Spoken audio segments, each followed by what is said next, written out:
अस्सलाम वालेकुम मोअज़्ज़िज़ तलबा व तालिबात। मेरा नाम सैयद कमर अब्बास है। मोअज़्ज़िज़ तलबा व तालिबात, आज हम तिब्बी अदवियात के जो उसूली इस्तेमालात हैं और तिब्बी अदवियात की क्लासिफ़िकेशन भी जानेंगे। तो आइए चलते हैं ग्लास बोर्ड की जानिब। अस्सलाम वालेकुम मोअज़्ज़िज़ तलबा व तालिबात। मोअज़्ज़िज़ तलबा व तालिबात, आज हम अहम तिब्बी अदवियात का उसूली इस्तेमाल पढ़ने वाले हैं। आज हम पढ़ेंगे कि तिब्बी अदवियात को हम कहाँ-कहाँ इस्तेमाल कर सकते हैं और कौन-कौन सी बीमारियाँ हैं जिनके मुआवजे के लिए, जिनके इलाज के लिए हम तिब्बी अद्वियात को इस्तेमाल कर सकते हैं और साथ ही हम तिब्बी अद्वियात की मुख्तलिफ़ इक़साम पढ़ते हैं। तो देखते हैं जो तिब्बी अद्वियात हैं उनकी मुख्तलिफ़ इक़साम कौन-कौन सी हैं और वो कौन-कौन सी बीमारियों के इलाज में इस्तेमाल की जा सकती है। तो तिब्बी अद्वियात को उनकी ख़ुसूसियत और काम करने के तरीके की बुनियाद पर मुख्तलिफ़ इक़साम में उनकी क्लासिफ़िकेशन की जाती है, उनको तक़सीम किया जाता है। तो ये हम लिख लेते हैं कि तिब्बी अद्वियात को उनकी ख़ुसूसियात और काम करने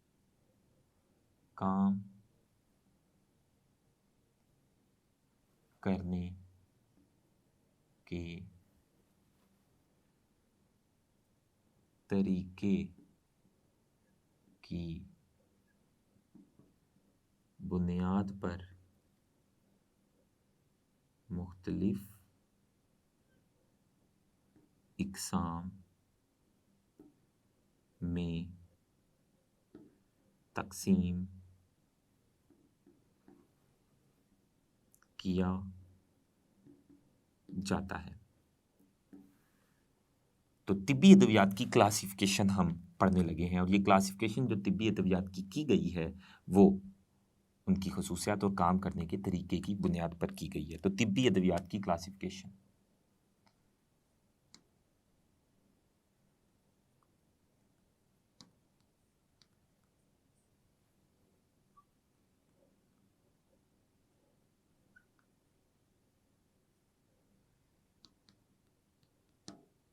सबसे पहली जो किस्म है तिब्बी अद्वियात की वो है एनाल्जेसिक्स।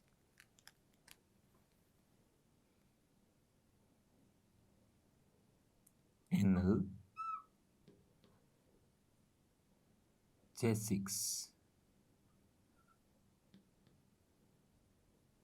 ये जो एनाल्जेसिक्स हैं, ये कौन सी तिब्बी अद्वियात होती हैं? दर्द को ख़त्म करने वाली या दर्द को दफ़ा करने वाली जो अद्वियात होती हैं उन्हें एनाल्जेसिक्स कहते हैं। तो एनाल्जेसिक्स कौन सी अद्वियात हैं? ऐसी अद्वियात जो दर्द को दफ़ा या ख़त्म करती हैं, वो एनाल्जेसिक्स कहलाती हैं। इनकी मिसालें, दो मिसालें आपकी बुक में दी गई हैं। उनमें से एक है एस्पिरिन और दूसरी है पैरासिटामोल, जो कि पैनाडोल के नाम से मशहूर है। पैरासिटामोल, ये पैनाडोल के नाम से काफ़ी मशहूर है, ये वाली जो एनाल्जेसिक है जो दर्द को ख़त्म करती है। दूसरी जो किस्म है तिब्बी अद्वियात की, उनके काम करने के तरीके और ख़ुसूसियात की बुनियाद पर, वो है एंटीबायोटिक्स।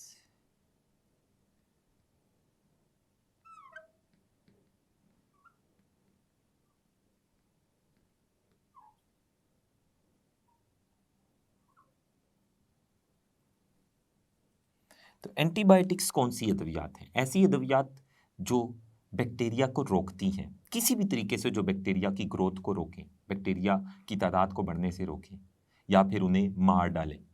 ऐसी अद्वियात को एंटीबायोटिक्स कहते हैं। तो एंटीबायोटिक्स की हम तारीफ लिख लेते हैं। ऐसी अद्वियात जो बैक्टीरिया की ग्रोथ यानी बैक्टीरिया की तादाद को बढ़ने से रोके, बैक्टीरिया की ग्रोथ को रोकती है या उनको मार डालती हैं, उनको एंटीबायोटिक्स कहते हैं। इसलिए चूंकि एंटीबायोटिक्स बैक्टीरिया को मारने वाली दवाइयां हैं, इसलिए इनको बैक्टीरियल इन्फेक्शंस के इलाज में इस्तेमाल किया जाता है। बैक्टीरिया की वजह से होने वाली बीमारियों का इलाज एंटीबायोटिक्स के ज़रिए किया जाता है। तो इनके ज़रिए, इन एंटीबायोटिक्स के ज़रिए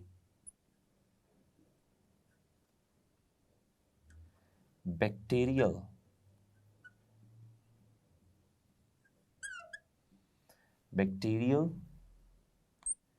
इन्फेक्शंस का इलाज किया जाता है। तो वो तमाम बीमारियां जो बैक्टीरिया की वजह से होती हैं, उनका इलाज करने के लिए हम एंटीबायोटिक्स को इस्तेमाल करते हैं। तो एंटीबायोटिक्स की हम कुछ मिसालें भी पढ़ लेते हैं।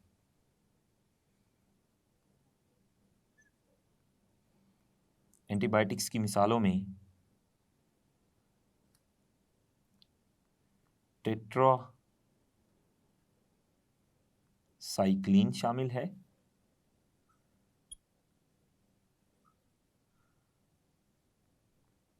इसके अलावा सेफलोस्पोरिन,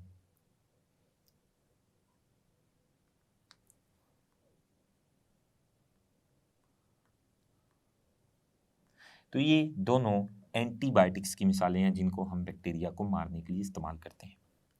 जो तीसरी किस्म की तिब्बी अद्वियात हैं वो है सेडेटिव्स या सकून आवर अद्वियात।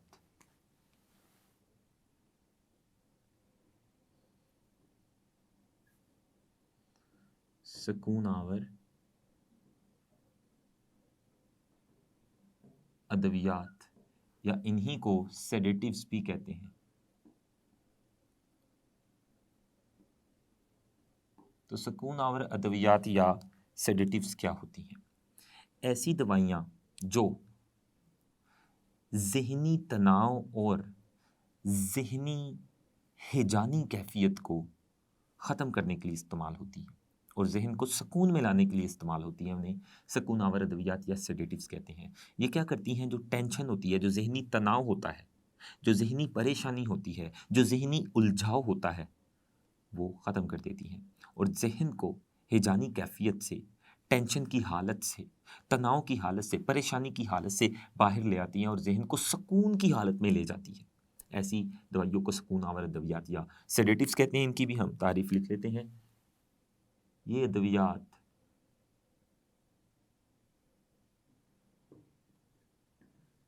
ज़हनी तनाव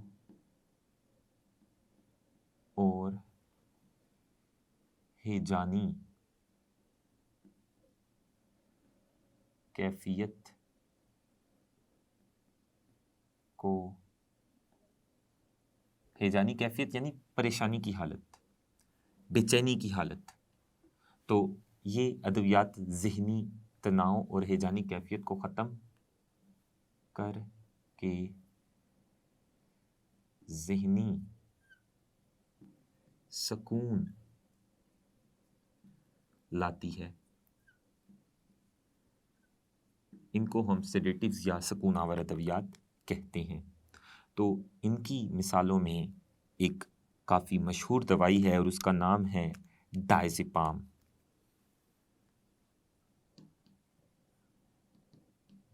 डायज़ेपाम,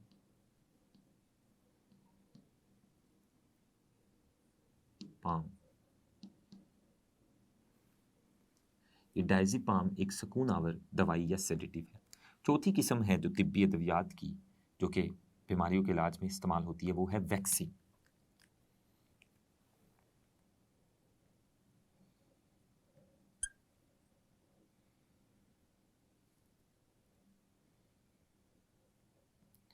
वैक्सीन्स। तो ये वैक्सीन्स कौन सी दवाइयाँ हैं? ऐसी दवाइयाँ जो जिस्म में वायरल और बैक्टीरियल इन्फेक्शंस के खिलाफ मुदाफ़त पैदा करती हैं, वायरस और बैक्टीरिया के खिलाफ लड़ने की ताकत पैदा करती हैं, ऐसी दवाइयाँ वैक्सीन्स कहलाती हैं। ये दवाइयाँ, ये अद्वियात जिस्म में वायरल और बैक्टीरियल इन्फेक्शंस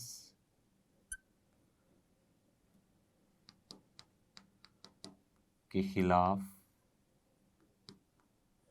मुदाफ़अत यानी ताकत यानी लड़ने की सलाहियत, इन्फेक्शन के खिलाफ मुदाफ़अत पैदा करती हैं। तो ऐसी दवाइयाँ जो जिस्म में वायरस और बैक्टीरिया के खिलाफ ताकत पैदा करें, उनसे लड़ने की सलाहियत पैदा करें, उन्हें वैक्सीन्स कहते हैं। बहुत सी बीमारियों का जो इलाज है वो वैक्सीन्स के ज़रिए किया जा रहा है, जैसा कि जो काली खांसी, जिसको इंग्लिश में होपिंग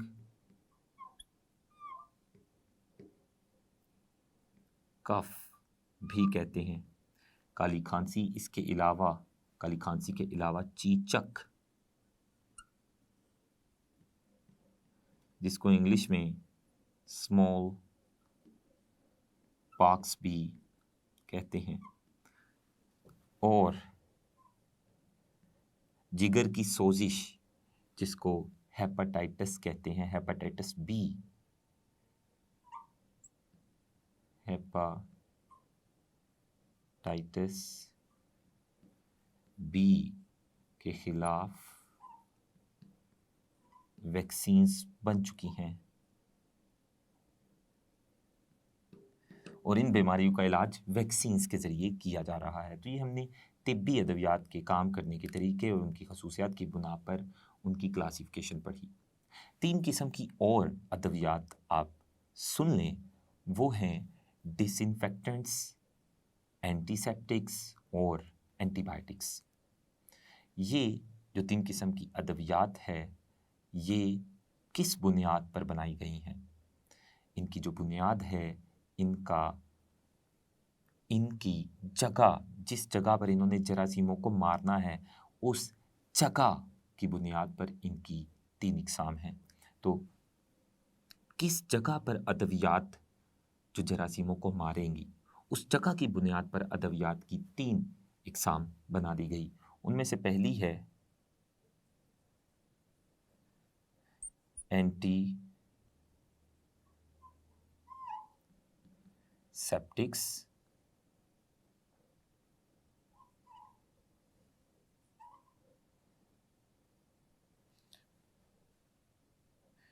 एंटीसेप्टिक्स ये पहली किस्म की दवाई है। ये क्या करती है? एंटीसेप्टिक्स ये जिल्द के ऊपर इन्फेक्शंस के इम्कानात को कम करती है। अगर हम एंटीसेप्टिक्स अपनी जिल्द पर लगा लेंगे ये वाली दवाई, तो हमारी जिल्द पर इन्फेक्शंस के इम्कानात, जरासीमों के इन्फेक्शन के इम्कानात बहुत कम हो जाएंगे और ऐसी दवाइयाँ एंटीसेप्टिक्स कहलाती हैं। तो इनकी एंटीसेप्टिक्स की जो काम करने की जगह है वो जिल्द है। तो मैंने कहा था, ये जो अब हम 3 इकसाम की दवाइयाँ पढ़ने लगे हैं, ये हम इनके काम करने की जगह की बुनियाद पर पढ़ने लगे हैं। तो एंटीसेप्टिक्स ये क्या करती हैं? ये जिल्द पर इन्फेक्शंस के इम्कानात कम करती हैं। जो दूसरी किस्म की अद्वियात हैं वो हैं डिसइंफेक्टेंट्स,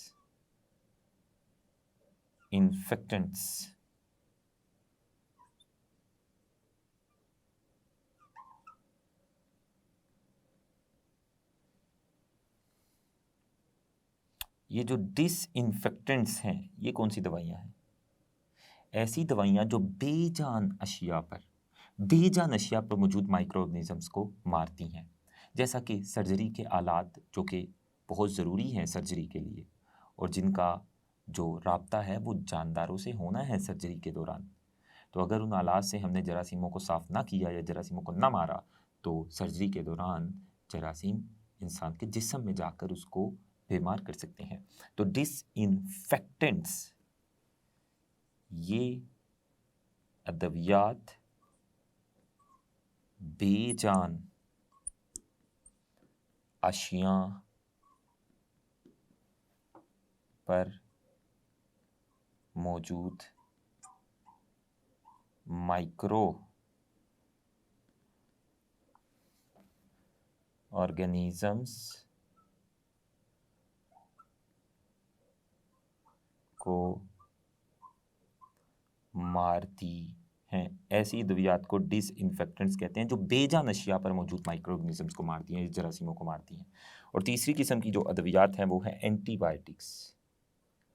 इनके बारे में हम तफसील से पढ़ चुके हैं। एंटीबायोटिक्स कौन सी अद्वियात होती हैं जो बैक्टीरिया को रोकती या मारती हैं। और ये जो एंटीबायोटिक्स होती हैं ये जिस्म के अंदर भी बैक्टीरिया को मार सकती है और जिस्म के बाहर भी। ये जिस्म के अंदर या बाहर बैक्टीरिया को मारती हैं। तो ये तीन किस्म की जो अद्वियात हमने आखिर पर पढ़ी हैं, ये काम करने की जगह, जिस जगह पर इन्होंने अपना काम करना है, जिस जगह पर इन्होंने अपना अमल करना है, उसकी बुनियाद पर हमने ये तीन इकसाम पढ़ी। एंटीसेप्टिक्स ये जिल्द के ऊपर होने वाले इन्फेक्शंस के इम्कानात को कम करती है। डिसइंफेक्टेंट्स ये बेजान अशिया पर मौजूद माइक्रो ऑर्गेनिजम्स को मारती हैं, जबकि एंटीबायोटिक्स ये जिस्म के अंदर भी और बाहर भी मौजूद बैक्टीरिया को मारती हैं। मोअज़्ज़िज़ तलबा व तालिबात, आज हमने पढ़ा कि जो तिब्बी अद्वियात हैं उनकी मज़ीद बहुत सारी इकसाम हैं, जिसमें हमने सेडेटिव्स के बारे में पढ़ा, हमने एंटीबायोटिक्स के बारे में पढ़ा, हमने वैक्सीन्स के बारे में पढ़ा और हमने एनाल्जेसिक्स के बारे में पढ़ा और साथ ही हमने डिसइंफेक्टेंट्स और एंटीसेप्टिक्स में भी फ़र्क किया। आज के लिए इतना ही। अल्लाह हाफ़िज़।